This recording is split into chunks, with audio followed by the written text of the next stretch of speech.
the reason why I wanted to make this video was because, and the reason why I'm doing this first is because there's sort of a time limit on this because it's about the Avengers. So if you have no interest in the Avengers, summer blockbusters, comic book movies, this is the point. You have the origins of Komane Keiko. Um, Everything else is going to be boring and most likely very long.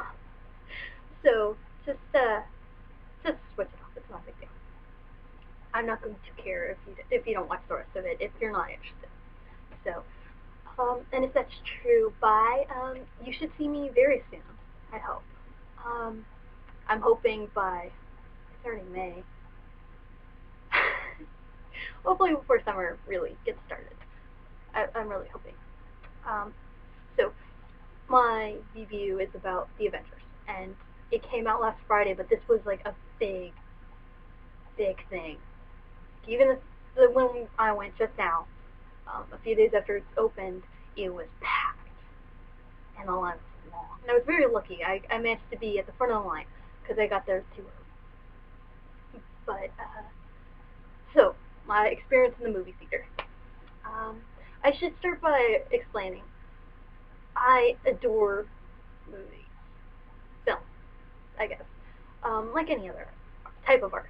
I love it all, but I love film so much because of what film is. Anything you can say about film, I love it.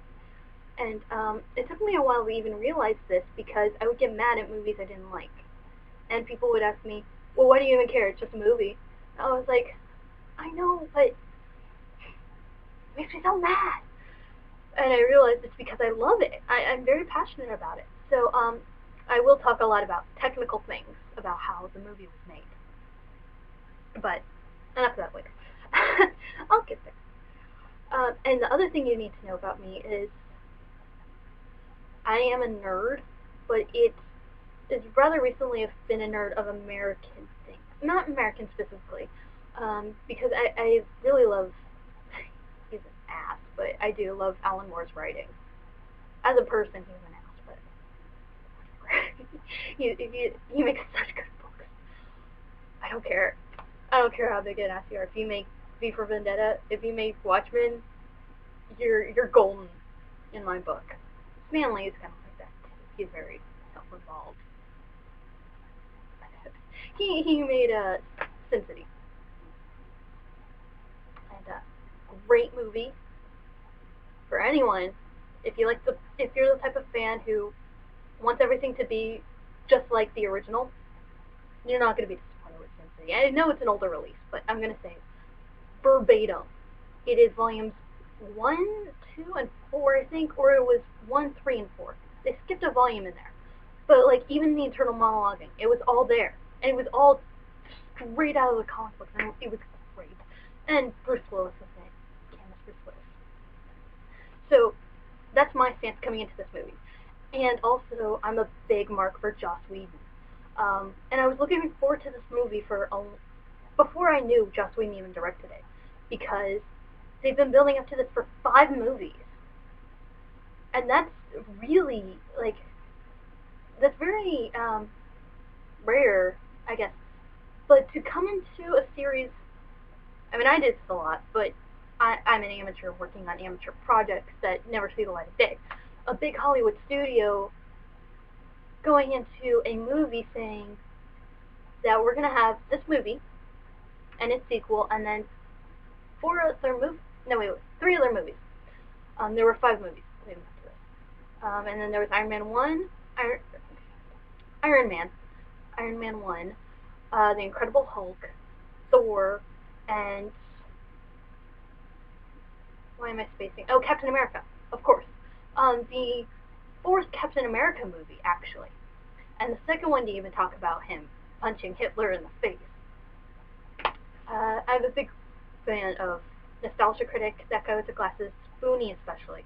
So I know about the other 3 Captain America movies, and I know they sucked. I have not seen any of these 5 movies, though, going into this, which is so sad for me because I've been wanting to see them for a long time. But, like, going into a movie saying there will be another, there will be a sequel to this one and 3 other ones. And then that is going to culminate in the beginning of a new series with all of them.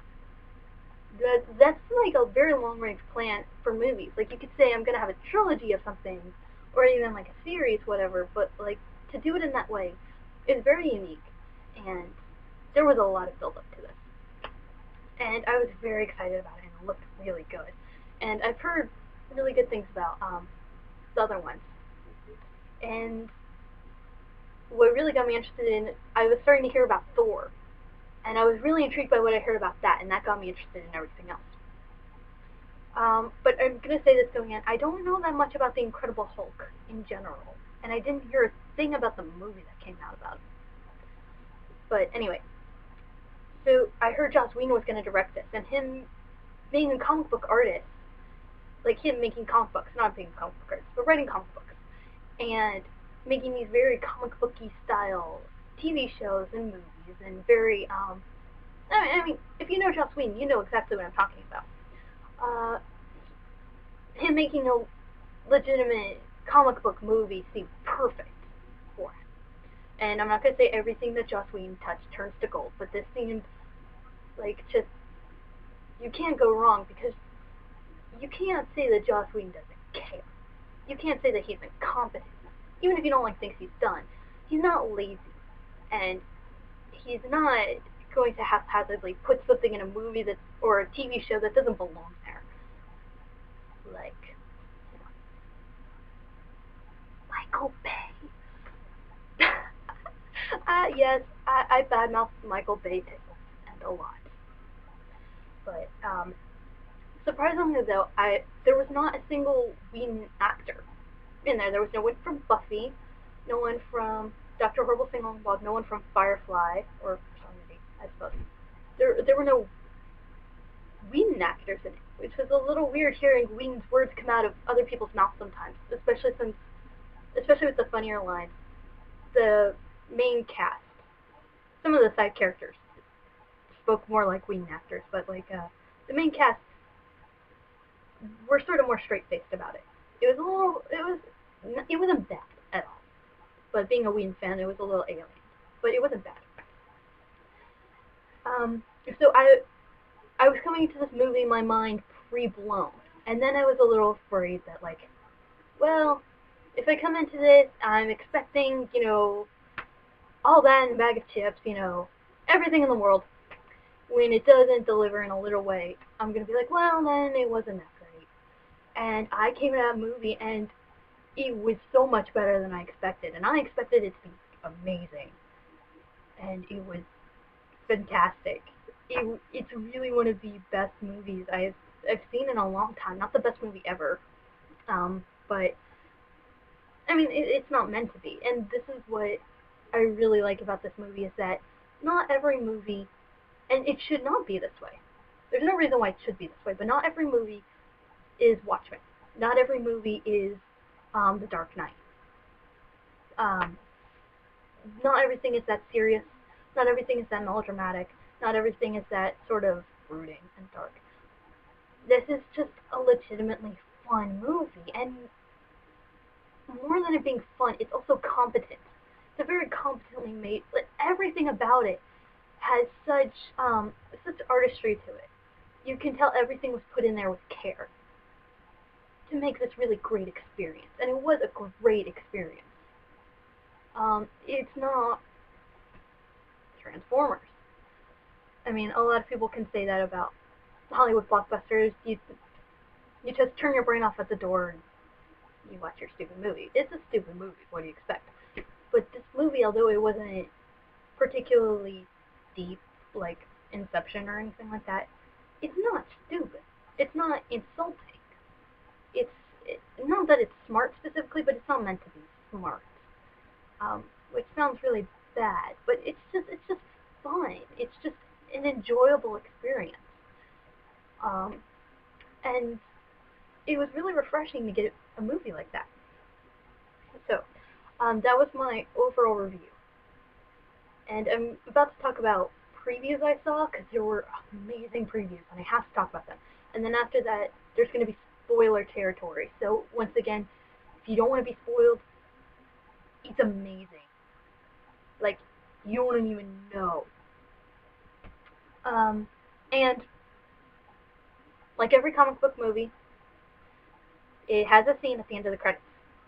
Stay after that scene till the end, unless you have to go catch your bus or something, in which case it's probably not that worth it. But if you're like me, you have to know. There's another scene at the end of the incredibly long credits. So there are two, and they're separate, but stick around for that. Okay, so the previews. First of all, I want to talk about Dark Shadows a little bit. The new Johnny Depp movie, the vampire movie. It's so refreshing to see a vampire that's a vampire. Like, there really have not been vampires like this since Buffy, I think. Buffy really changed the game for vampires. I almost want to say that Twilight is here because of Buffy, because there are a lot of things about Edward that sort of remind me of Angel. And I hate Angel. I don't hate Buffy. I adore Buffy. But, no, not the Buffy character, the series. But I hated Angel. And then on the Angel show, he was so much more unbearable. I hated him. But the sort of, not like the vampire romance, because that's not right, but like, just like, the Dark Shadows is a little bit of a caricature of a vampire. But that was sort of more commonplace before Buffy. Buffy started to take it seriously, but Buffy also started to sort of deviate with the mythology of it. Not that there haven't been things that took vampires seriously, way before then, Interview with the Vampire and stuff. But, like, that sort of made it a more mass phenomenon of vampires being taken seriously. And then there was Twilight, which I think anyone who knows anything about vampires would say completely ruined the mythology. Whether you like Twilight or not, it ruins the mythology of vampires. Even if you like it, you have to admit it has nothing to do with vampires. He sparkles. He turns into diamonds. They turn into marble before they die.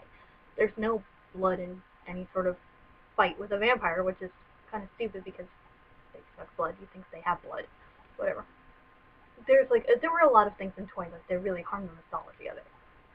And then you also had, on the other end of the table, a really great movie, Let the Right One In, the Swedish version. And while the American version was not bad, in comparison to the Swedish version, it fell short on every front. Although there was Hit Girl in that. And speaking of Dark Shadows, when does Hit Girl get to be, like, when does she get top billing? She's been in a lot of movies now with a lot of really great actors. Why can't she get her name on the movie poster? Is it because she's underage? Is that what it is? Like, with True Grit, I hated that Maddie didn't get to be, top billing because she's the main character in that. But it was her first role. Although a lot of times they'll say, and introduce. But Hit Girl she has quite a repertoire now. Or, not repertoire, resume now. You'd think she could get her name up there. Because I don't even know what her name is. And she's great. She's a great actress. But Let the Right One In had a great vampire mythology that really made them animals. And the American version did not capture this animalistic quality nearly as well. But, like, there was the thing of vampires there was a vampire who burst into flames. I'm pretty sure that the vampire in that didn't ever go out in sunlight. But, she was very animalistic in almost all of her qualities, which was really menacing and really creepy, and was something I personally have never seen from vampire stories before. Not quite that way. Like, they sort of say that they're animalistic, but you really see it in Let the Right One In. Both of those are on Netflix Instant Watch. And you should really watch Let the Right One In. It's a great vampire story. And it's a vampire love story, but not the way you think.